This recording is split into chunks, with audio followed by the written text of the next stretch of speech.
Pembangunan flyover Simpang Seki pada tahun ini akan difokuskan pada pengerjaan jalan akses kiri dan kanan flyover.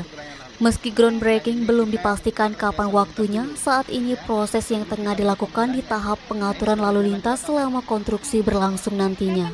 Kepala Balai Besar Pelaksanaan Jalan Nasional 5 Palembang, Budi Amin mengatakan, untuk FO Sekip Ujung sudah kontrak 1 bulan lalu.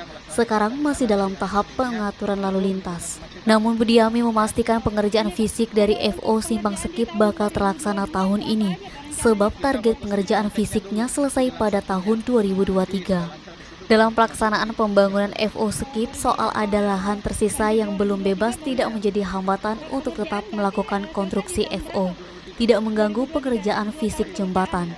Kepala Dinas PUPR Kota Palembang Ahmad Basari Yusak menambahkan, untuk lahan pemerintah Kota Palembang sudah membayarkan semua kewajibannya. Yang belum clear itu hanya sisa sedikit dan akan diselesaikan pemerintah provinsi.